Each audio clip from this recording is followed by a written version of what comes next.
Et pour démarrer notre randonnée en compagnie de notre confrère, l'instant revue de presse, ce sera avec Landry Salanon qui nous dira un peu ce qu'il en est ce matin, sans doute en lien avec l'actualité de ce week-end des plus mouvementés. Bouniaï aura beaucoup fait parler de lui. Landry Salanon, bonjour. Bonjour, Joël Etonji. Alors, la politique encore à l'honneur, mais d'autres sujets aussi. Oui, d'autres sujets. La politique, vous en parliez d'ailleurs avec ce déplacement de Bouniaï. Bouniaï, ancien président de la République, président d'honneur du Parti Les Démocrates, qui était donc à Paracous, au fief incontesté. On le sait d'ailleurs, avec autour d'une cérémonie, notamment entouré, de ces différents militants. Bouniaï qui a donc profité, disons, de ce déplacement pour répondre subtilement, voilà, Patrice Talon qui demandait tout de même une certaine réconciliation à son encontre. On y reviendra dans un instant. Et puis attention, les chiffres sont très alarmants. Au CNHU de Cotonou, ça ne va pas du tout. Les dialysés meurent.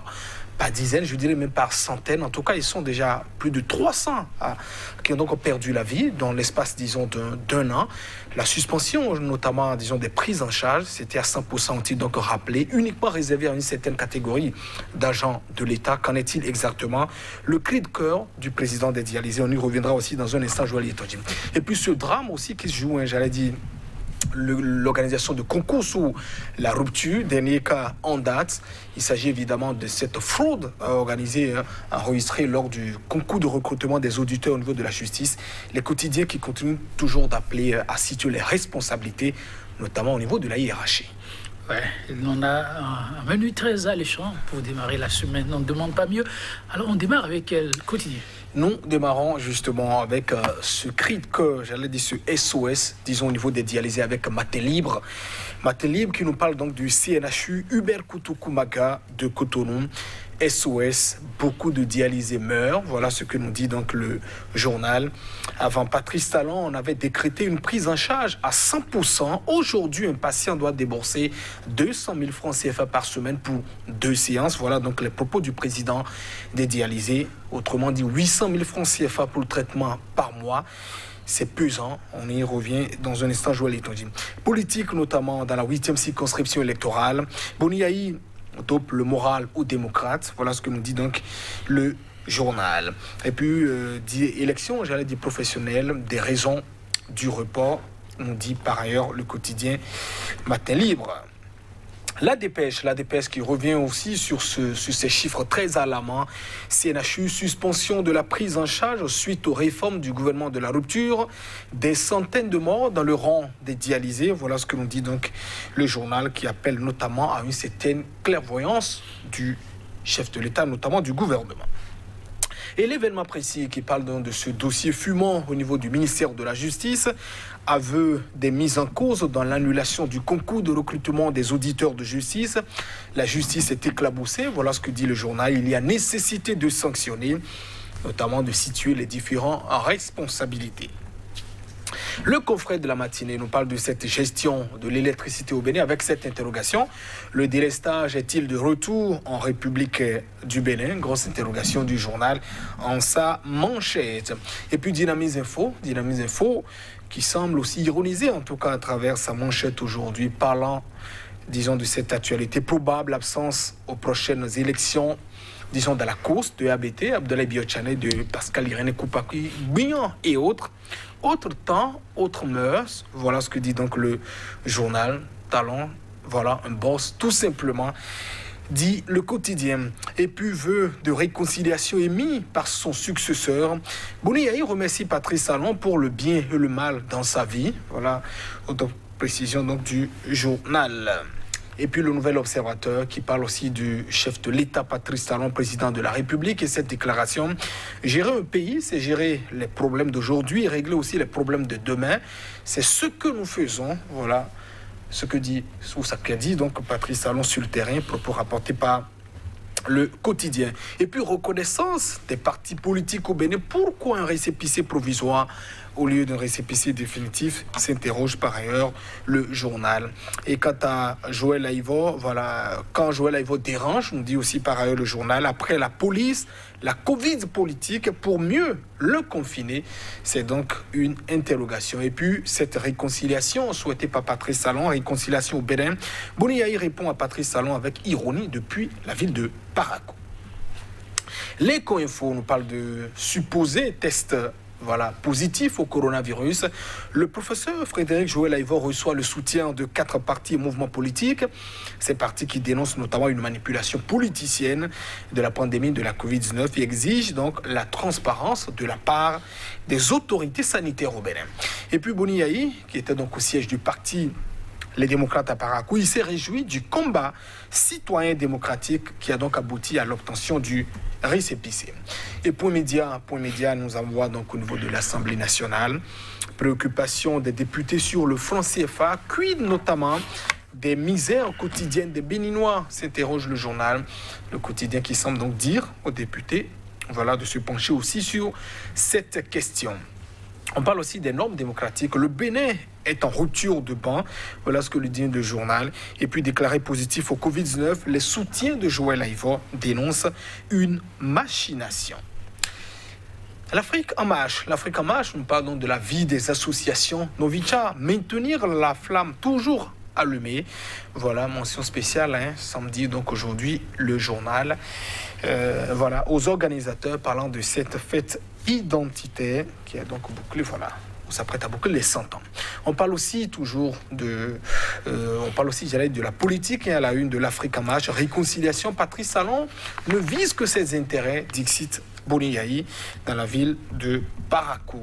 Et puis on boucle avec l'économiste qui nous dit qu'invité du club de l'économie du Bénin, décryptage de la promotion des PME avec le DG ANPME.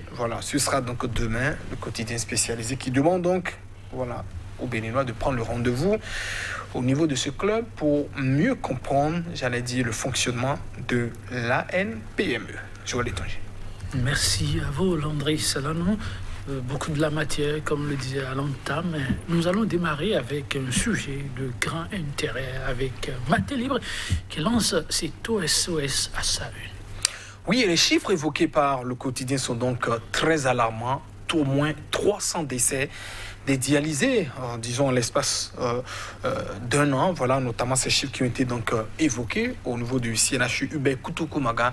Que se passait-il exactement? Avant Patrice Talon, on avait donc décrété une prise en charge à 100%, dit donc le président, disons, de l'association des dialysés. Avec Patrice Talon avec Patrice Talon, avant Patrice Talon, je disais, on avait décrété une prise en charge à 100%, donc sous le régime de Boni Yayi, la prise en charge était donc à 100%. Aujourd'hui, un patient doit donc débourser 200 000 francs par semaine.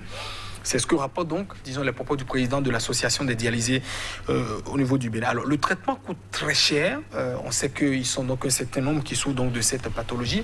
Et on le sait très bien, au moins 2 fois par semaine, il faut donc se rendre au niveau du CNHU pour, évidemment, subir le traitement. Les kits coûtent excessivement cher, donc au moins 100 000 francs qu'il faut donc dépenser par séance, donc par semaine en principe pour chaque malade, au moins 200 000 francs CFA, donc par mois vous êtes donc à 800 000 francs CFA, donc le budget, en tout cas, on ne pouvait donc pas tenir.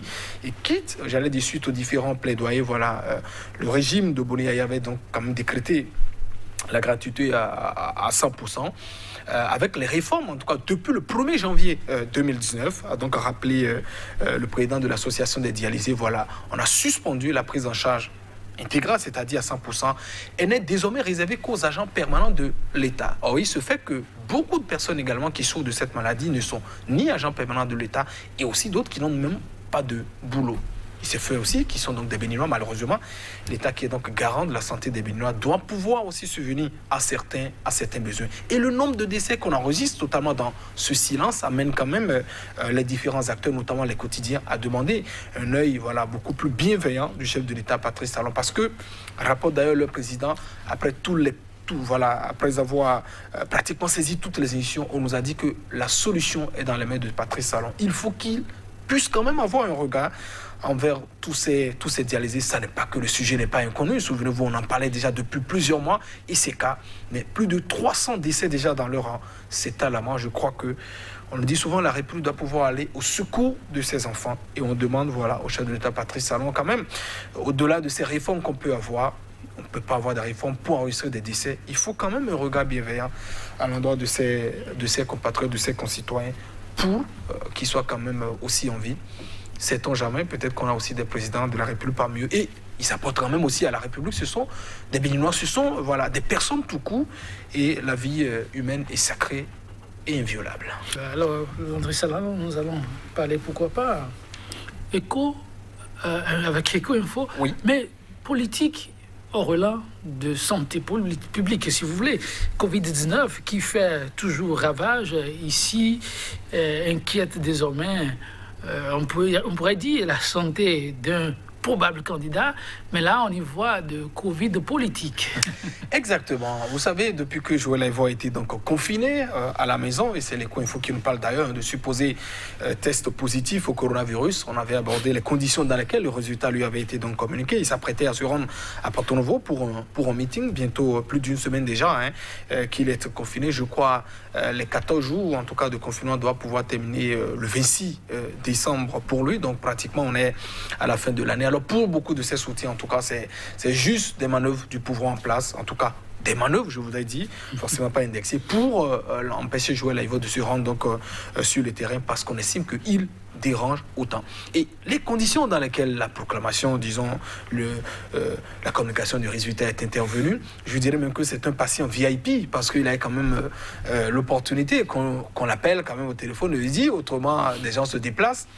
Monsieur le professeur, voilà, vous êtes détecté positif au coronavirus. Et rappelez que pour beaucoup de ces soutiens, on n'y croit pas. Alors, il y a de sérieux doutes quand même sur le résultat de ces effectués donc à Joël Aïvo.